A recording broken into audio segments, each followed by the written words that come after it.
आवाज येतो, संस्कारांच्या बळावरच माणूस माणूस होतो, माणूस माणूस होतो. नागव्यात तलवारीची धार म्हणजे संस्कार, नागव्यात तलवारीची धार म्हणजे संस्कार, आणि उज्ज्वल भविष्याचा आधार म्हणजे संस्कार, आणि उज्ज्वल भविष्याचा आधार म्हणजे संस्कार. सन्माननीय व्यासपीठ, आदरणीय अध्यक्ष महोदय आणि माझ्या मित्रांनी मैत्रिणींनो, आज आपण उत्तम नागरिक कसा घडतो याबद्दल बोलतो.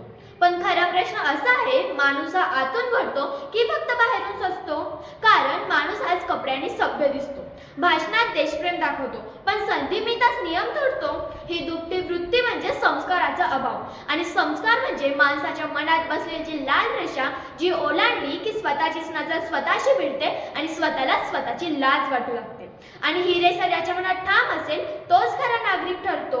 पण आजच्या काळाची परिस्थिती पाहता आज यशाला किंमत आहे, पण प्रामाणिकपणाला नाही. आज पैसा मिळतो पण समाधान मिळत नाही, कारण संस्काराशिवाय मिळालेले यश हे जणू विषच, वरून गोड आणि आतून घातक. आजच्या समाजाची ती अस्वस्थता आहे, ती गरिबीमुळे नाही तर ती मूल्यांच्या दारिद्र्यामुळे. आणि जर आपल्याला उत्तम नागरिक घडवायचं असेल तर आपल्याला आधी मूल्यांची भूक निर्माण करावी लागेल. पण आता नेमके संस्कार म्हणजे काय? तर संस्कार म्हणजे भीतीने नव्हे तर स्वतःच्या अंतःकरणाने योग्य वागणे. कुणी पाहत नसतानाही देशांच्या नियमांचे पालन करणे म्हणजे संस्कार. चुकीला विरोध करणे म्हणजे संस्कार, आणि हा देश माझा आहे ही भावना मनात ठेवणे म्हणजे संस्कार.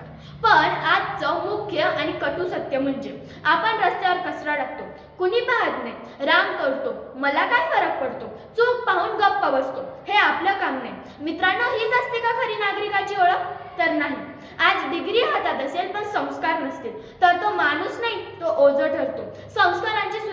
संस्कारांची सुरुवात ही शाळेत नाही तर पाळण्यात होते. आई वडिलांचे शब्द नाही तर आई वडिलांची कृत्य मुलं शिकतात, आणि नंतर शिक्षक, पालक आणि समाज या तिघांनी मिळूनच तयार होतो एक उत्तम नागरिक. मित्रांनो, आज आपल्याकडे उत्तुंग इमारती आहे, अद्ययावत तंत्रज्ञान नाही, खिशात लाखो रुपये आहेत, पण मला सांगा, ज्या समाजात स्त्रिया सुरक्षित नाही, ज्या समाजात वडिलांचा आदर होत नाही, ज्या समाजात माणुसकी हरवत चालली आहे, त्या समाजाला आपण प्रगत म्हणू शकतो का? तर कधीच नाही.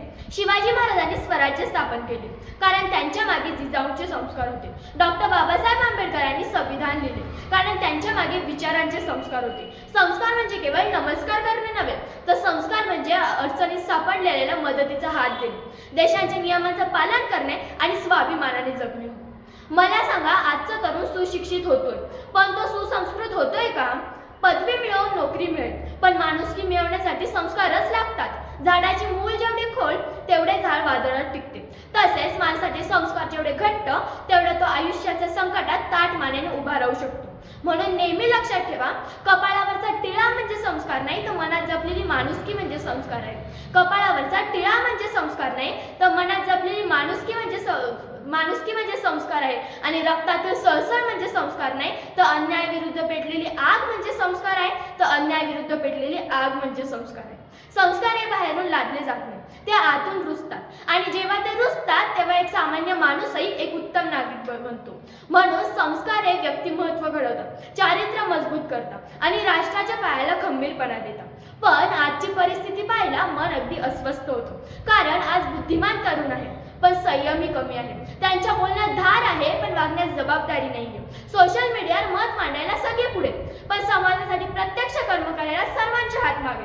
कारण आज बोट फक्त स्क्रीनवर चालत आहे पण विचार विवेकांकडे वळत नाही. म्हणून एक मोठा प्रश्न निर्माण होतो की आपण नागरिक घडवतोय की फक्त गर्दी वाढवतोय? कारण एकच थेंब पूर घडवतो आणि एकच तरुण इतिहास बदलतो. म्हणून आता व्यसन नव्हे तर मूल्य निवडा, आळस नव्हे तर जबाबदारी घ्या, आणि मौन नव्हे तर सत्याची बाजू घ्या. कारण भारताला मोठी स्वप्न नकोय, भारताला मोठी माणसे हवी आहेत. भारताला सुशिक्षित, सुसंस्कृत आणि शिस्तप्रिय नागरिक हवे आहेत. चला तर आपण सगळे मिळून शपथ घेऊया की संस्काराशिवाय माणूस म्हणजे सुकाणूशिवाय जहाज आहे.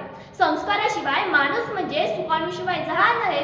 चला आपण सगळे मिळून शपथ घेऊया, आपण पदवीधर सुशिक्षित नाही तर संस्काराने समृद्ध उत्तम नागरिक बनूया, तर संस्काराने समृद्ध उत्तम नागरिक बनूया. म्हणून शेवटी आता एवढे सांगू इच्छिते, देशासाठी जगण्याची मनी आस धरूया, देशासाठी जगण्याची मनी आस धरूया. संस्कारांच्या ज्योतीने अंधार दूर करूया, संस्कारांच्या ज्योतीने अंधार दूर करूया. माणुसकीच्या नात्याने जग हे जिंकूया, माणुसकीच्या नात्याने जग हे जिंकूया, आणि उत्तम नागरिक बनून भारताला गौरवूया, आणि उत्तम नागरिक बनून भारताला गौरवूया. जय हिंद, जय भारत.